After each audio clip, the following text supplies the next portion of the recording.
Hello student, आप कैसे हैं? हमें आशा है कि आप लोग अच्छे ही होंगे। इस वीडियो में हम लोग डिस्कस करेंगे दर्पण क्या होता है, दर्पण कितने प्रकार के होते हैं। ठीक है, तो चलिए हम लोग शुरू करें। दर्पण होता क्या है, मिरर क्या होता है। मिरर दरअसल कांच की तरह ही होता है जिसकी एक सतह पर क्या होती है, पालिश होती है।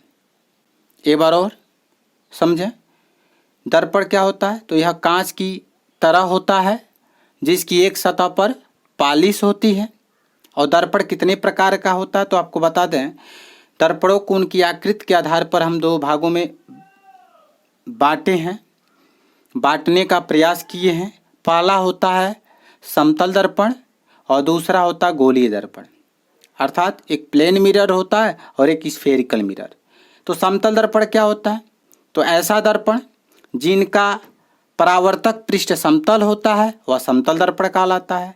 और ऐसा दर्पण जिसका परावर्तक सतह क्या हो, गोलीय हो, तो उसको क्या कहेंगे हम लोग, गोलीय दर्पण कहते हैं। और गोलीय दर्पण कांच के खोखले गोले का क्या होता है, कटा हुआ भाग होता है।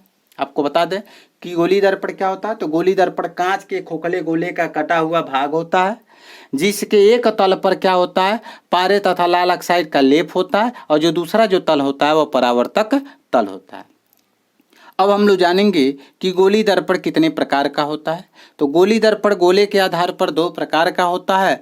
पहला होता आपका अवतल दर्पण और दूसरा होता आपका उत्तल दर्पण। ठीक है, तो चलिए हम लोग डिस्कस करते हैं कि अवतल दर्पण होता क्या है।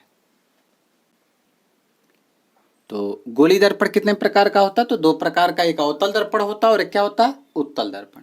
तो आपको बता दें अवतल दर्पण में क्या होता है कि अवतल दर्पण में जो कलई, जो देखिए कलई तल है, ये जो है ऐसे ऐसे जो बनाए हैं ये क्या है आपका कलई तल है।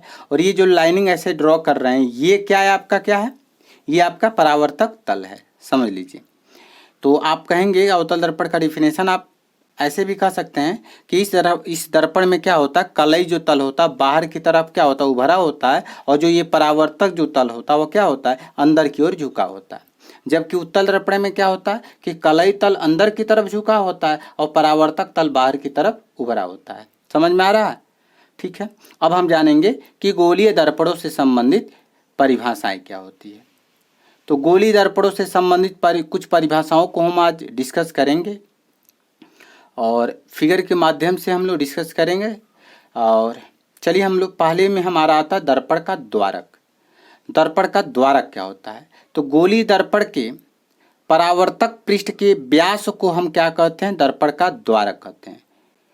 थोड़ा फिगर इसको हम जैसे बार बार फिगर बनाएंगे तो थोड़ा दिक्कत होगा, तो हम आगे एक बड़ा सा फिगर बना करके और हर चीज़ को हम आपको समझा देंगे कि कौन सा दर्पण का द्वारक है, कौन दर्पण का ध्रुव है, कौन दर्पण का वक्रता केंद्र है और कौन वक्रता त्रिज्या, फोकस, मुख्य फोकस कौन है, मुख्य फोकस दूरी क्या होता है, ये सब हम आपको बता देंगे। फिलहाल बार बार अगर हम फिगर बनाएंगे तो काफ़ी वीडियो लंबा भी हो जाएगा और हमें लिखने में थोड़ा दिक्कत होता है, तो एक ही फिगर से हम सारा बता देंगे आपको। तो दर्पण का द्वारक क्या होता है, मैंने बोला कि ये गोलीय दर्पण है ना, तो इसके परावर्तक तल के मतलब ये परावर्तक तल है, तो इसी परावर्तक तल के व्यास को ही हम क्या कहते हैं, दर्पण का द्वारक कहते हैं। और दूसरे नंबर पर आता है दर्पण का ध्रुव यानी पोल ऑफ मिरर। तो गोलीय दर्पण के परावर्तक तल के मध्य बिंदु को, गोलीय दर्पण के परावर्तक तल के मध्य बिंदु को हम क्या कहते हैं, दर्पण का ध्रुव कहते हैं। और ध्रुव को हम किससे प्रदर्शित करते हैं, पी से। किससे, पी से। क्यों पी से प्रदर्शित करते हैं, क्योंकि इसको अंग्रेजी में हम पोल कहते हैं। क्या कहते हैं, पोल कहते हैं। ये पोल लिखे हैं, POLE, पोल। पोल कहते हैं इसलिए उसका पहला अक्षर हमने लेकर के इसको इंडिकेट कर दिया, यानी पी से प्रदर्शित करते हैं इसे। ठीक है, तो दर्पण का ध्रुव होता क्या है तो आपको हम एक फिगर के माध्यम से समझा देंगे। फिलहाल आगे बढ़ते हैं। तीसरे नंबर पर होता वक्रता केंद्र। क्या होता, वक्रता केंद्र यानी सेंटर ऑफ कर्वेचर। तो गोलीय दर्पण कांच के जिस खोखले गोले का कटा हुआ भाग होता है उस गोले के केंद्र को हम क्या कहते हैं, दर्पण का वक्रता केंद्र कहते हैं। और इसे हम किससे प्रदर्शित करते हैं, C से प्रदर्शित करते हैं। ठीक है, अब हम लोग जानेंगे कि वक्रता त्रिज्या क्या होता है यानी रेडियस ऑफ कर्वेचर। तो रेडियस ऑफ कर्वेचर क्या होता है ये आपका वक्रता केंद्र है। ये क्या है? आपका वक्रता केंद्र है, क्योंकि गोली दर्पण जिस खोखले गोले का कटा हुआ भाग होता है, ये खोखले गोले का कटा हुआ एक भाग होता है जिसके केंद्र को ही हम क्या कहते हैं? वक्रता केंद्र कहते हैं।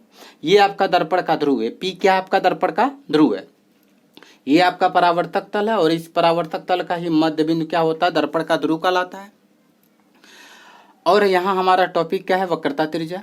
तो दर्पण के ध्रुव तथा वक्रता केंद्र के बीच की जो दूरी होती है वही दूरी क्या कहलाता है? वक्रता त्रिज्या कहलाता है। क्या कहलाता है? वक्रता त्रिज्या कहलाता है। यानी जो पीसी है वो पीसी क्या है? वक्रता त्रिज्या है। क्या है? वक्रता त्रिज्या है। यह बात याद रखिएगा। यानी दर्पण के ध्रुव से वक्रता केंद्र के बीच की जो दूरी होती है वक्रता त्रिज्या कहलाती है। ठीक है। तो और इसे हम प्रायः आर से प्रदर्शित करते हैं, और यह आर स्मॉल लेटर में भी आप ले सकते हैं और कैपिटल लेटर में भी ले सकते हैं। और 5वें नंबर पे आता है मुख्य अक्ष। तो मुख्य अक्ष का डिफिनेशन आप ऐसे करिएगा, ऐसे बताइएगा कि दर्पण के ध्रुव से तथा वक्रता केंद्र से होकर जाने वाली सीधी रेखा को, दर्पण के ध्रुव तथा वक्रता केंद्र से होकर जाने वाली सीधी रेखा को हम क्या कहते हैं? दर्पण का ध्रुव कहते हैं। क्या कहते हैं? दर्पण का ध्रुव कहते हैं। नहीं, दर्पण का मुख्य अक्ष कहते हैं। दर्पण का मुख्य अक्ष कहते हैं। एक बार और समझ लीजिए। दर्पण के ध्रुव तथा वक्रता केंद्र से होकर जाने वाली सीधी रेखा को क्या कहते हैं हम लोग? मुख्य अक्ष कहते हैं, प्रिंसिपल एक्सिस।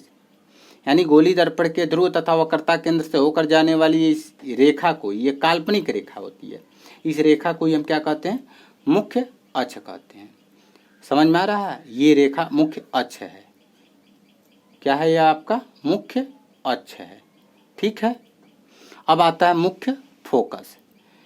ये जो M1 और M2 नजर आ रहा है यही दर्पण का द्वारक है। मैंने डेफिनेशन पहले बताया है कि दर्पण के परावर्तक तल के व्यास को हम दर्पण का क्या कहते हैं? द्वारक कहते हैं। तो जो ये M1 और M2 जो है वो दर्पण का क्या है? द्वारक है। और ये आपका अगला हेडिंग आता है मुख्य फोकस, प्रिंसिपल फोकस। तो मुख्य फोकस क्या होता है? तो आप इसका डिफिनेशन देख लीजिएगा। क्योंकि दर्पण दो प्रकार का होता है गोली दर्पण, वह क्या होता है? एक आपका अवतल दर्पण होता है और एक उत्तल दर्पण होता है। तो आप दोनों फिगर के माध्यम से हम आपको समझाने की कोशिश कर रहे हैं।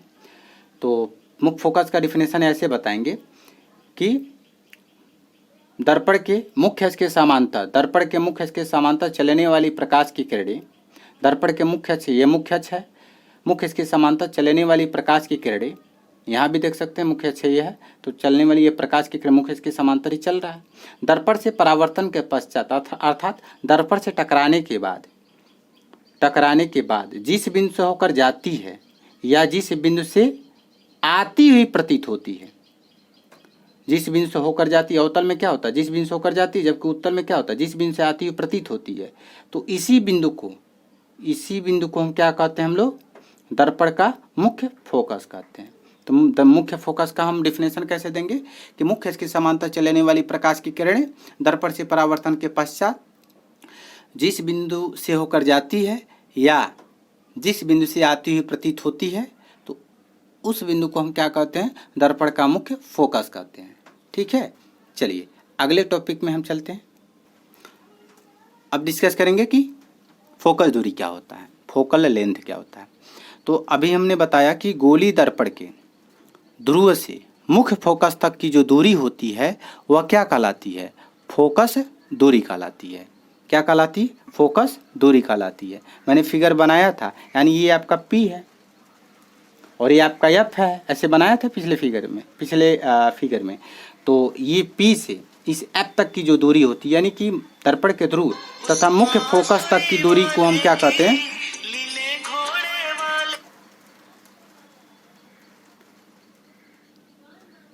हम क्या कहते हैं? थोड़ा फोन आ गया है।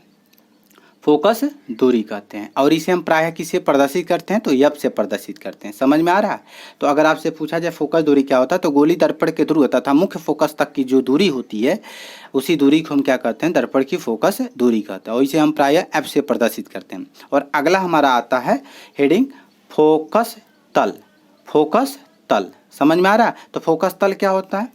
तो मुख्य फोकस तल क्या होता है? तो फोकस बिंदु से होकर जाने वाली तथा मुख्य अक्ष के लंबवत तल को हम फोकस तल कहते हैं। ये आपका फोकस है, मुख्य फोकस है। और इसी मुख्य फोकस के अगर हम क्या करें, इसी मुख्य फोकस बिंदु के लंबवत, अगर हम मुख्य के लंबवत क्या करें, लाइन ड्रॉ कर दें, तो इसी को हम क्या कहते हैं, इस लंबवत तल को ही क्या कहते हैं हम लोग, फोकस तल कहते हैं। समझ में आ रहा है? तो आप क्या बोलेंगे फोकस तल का डिफिनेशन, कि फोकस बिंदु से होकर जाने वाली तथा मुख्य अक्ष के लंबवत तल को हम फोकस तल कहते हैं। ठीक है, तो आज हम लोग गोलीय दर्पणों से संबंधित कुछ परिभाषाओं को हम लोग कंप्लीट किए हैं। अगले वीडियो में एक नई टॉपिक के साथ आपके सामने आएंगे। तब तक के लिए जय हिंद, जय भारत।